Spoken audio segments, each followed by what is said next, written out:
Let's go ahead and put this up there on the screen. Some major news in terms of how Americans are feeling about what's going on in Ukraine.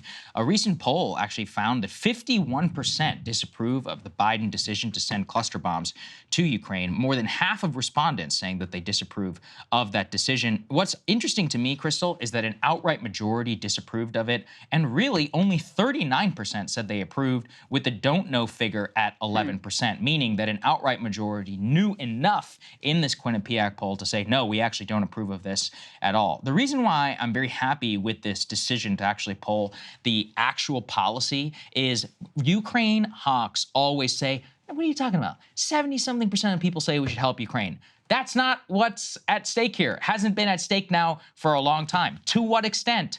25 billion, 50 billion, just so everyone knows, out of the goodness of the Pentagon's heart, we are shipping $400 million more today. This is just a routine announcement. It's more than the size of major nation states. Wow. That we just, not a single news outlet is putting it on their front page when it couldn't actually be more important to the fate of the world. What they specifically did here also is important, is that the question said that Biden made this decision, quote, despite concern from rights groups that they endanger civilians, before then asking when they approve or disapprove.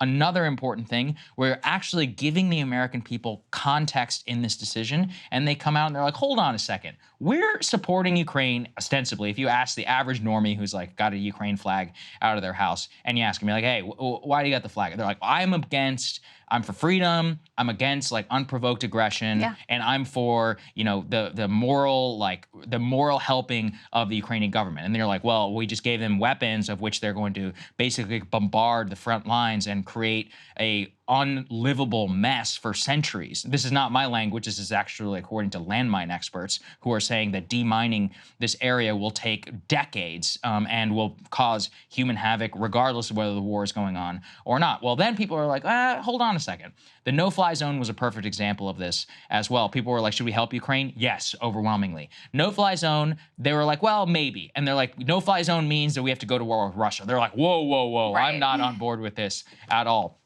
This is why, and this question really proves, you have to frame things correctly. And the dishonest framing by the media and by the Biden administration, not presenting the risks, the pros, the balances, and all of that to the American people is such a disservice. I'm reading a book right now called Stalin's War. It's a fantastic book, by the way, Sean McKeegan, shout out to him. And in it, they talk a lot about the way that the Roosevelt administration kind of maneuvered behind the scenes in terms of Lend-Lease. But what strikes me is that President Roosevelt always made a concerted effort, even though he was kind of having machinations, to sit and to talk to the American people about the decisions that he was making, about why, the arsenal democracy speech, the strategic calculus. And he was very careful to try and sell his program and create tremendous buy-in and use his popularity to guide people to a position of which was not all that popular at the time. President Biden, though, he never gives us that ability. He never sits and actually speaks to the American people matter-of-factly. I mean, you could make the case for cluster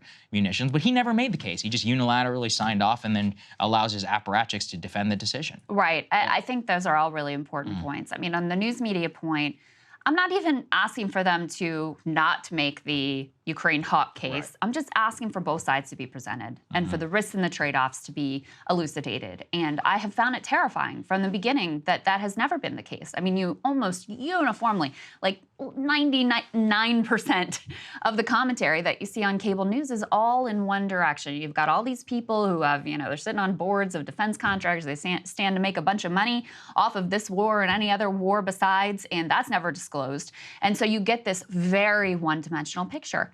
And yet, even with that very one-dimensional picture that has been painted for the American people, you still have a majority here saying, this is too far. Yep. This is inconsistent with the values that you told me we're supposed to be standing up for in this fight.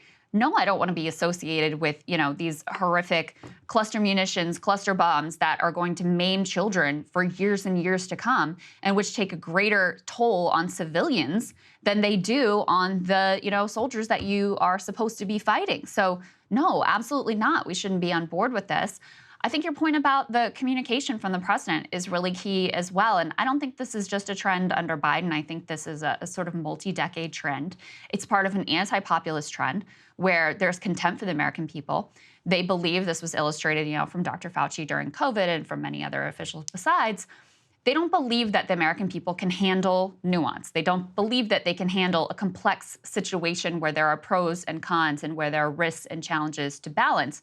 And so rather than actually level with people and present facts and truth and the complicated way the world actually is, they try to really manage the emotions of the American people. They try to hide certain facts from them and, really just manufacture consent in that way is the bottom line. So I think that's a long-term trend of, at bottom, contempt for the American people, and which means contempt for democracy too, by the way. This is the modus operandi of the military-industrial complex and of the Pentagon and most of our presidents, basically post-Vietnam. They have never been upfront with us. Even during the Vietnam War, they're like, yeah, it's just a few military advisors. Don't worry about it. They're like, wait, 500,000 people are in Vietnam? What the hell is going on? How many people are dying a day? And then, of course, public opinion goes ahead and turns against it. Now, of course, American soldiers are not on the ground, or at least from what we know so far, are not on the ground in Ukraine. And in terms of plenty of CIA operatives, plenty of CIA ops, probably former soldiers certainly are, though.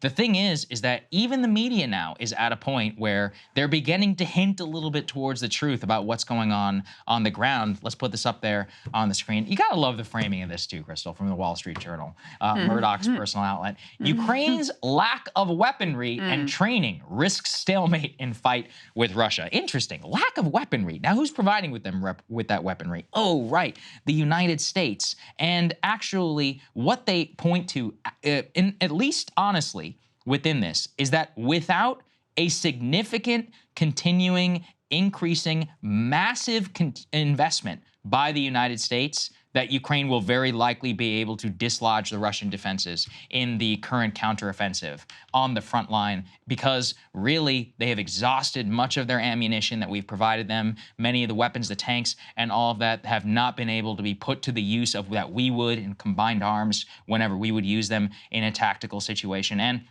overall, over and over again within this, when you read past the headline, which is obviously pleading for more, they say very specifically that at the end of the day, they can't do it without a continuing and massive more amount of war material. Yeah. Maybe to the tune of 50 to 100, which is not going to happen, nor should it happen.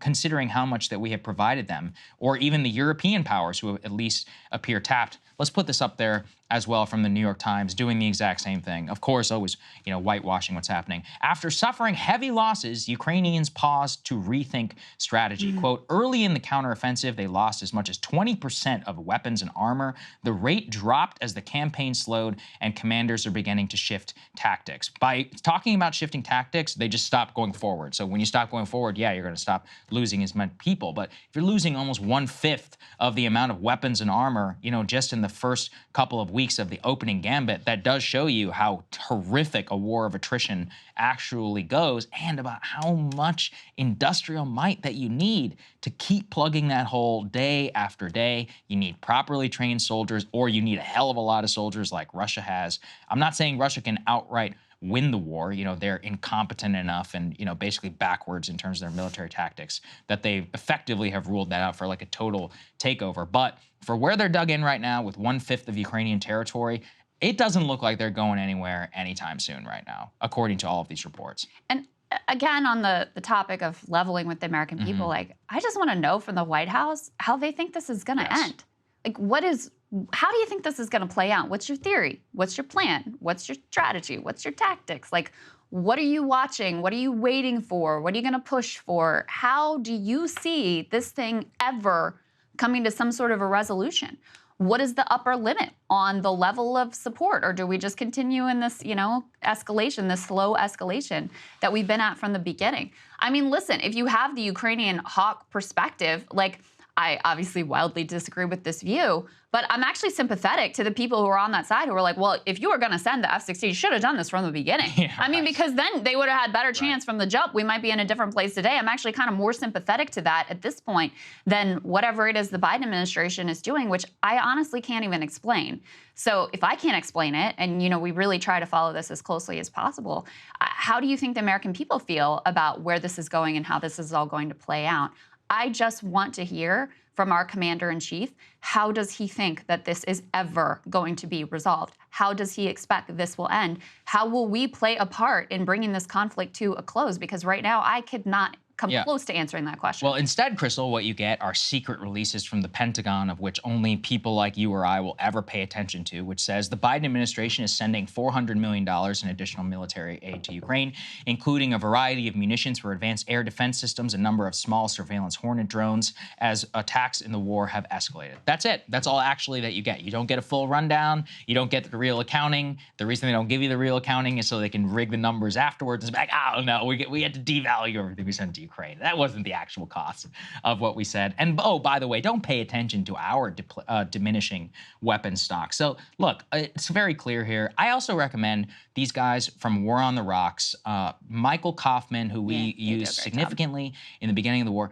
They just returned from a month-long, sojourn in Ukraine. They were on the front line. They talked to a lot of commanders. These are serious military guys. They are backing up everything that we are saying here, not in terms of the political message, but in terms of what the stalemate looks like, the lack of tactics, the bad leadership, the inability to go forward without suffering massive losses. And these guys, they're not really able to be political, I think, because of where some of the funding comes from and all that. But they're very honest, and it took actually a great amount of courage. How much media pickup do you think, that these guys get? Meanwhile, some idiot like Brett Stevens from the New York Times goes on some show pony tour around Kyiv, and he's like, I just got back from Ukraine, and the resolve is tremendous, let me tell you. And it's like, okay, well, who are you going to trust? Yeah. Max Boot, it's like Max Boot and Brett Stevens going on a propaganda tour put on by the Zelensky government, or actual military experts who are on the front line, critically are not being actually paid by the U.S. government, coming back and being like, yeah, it's not good, guys. Things are really not going well over there. Maybe we'll put a link in the description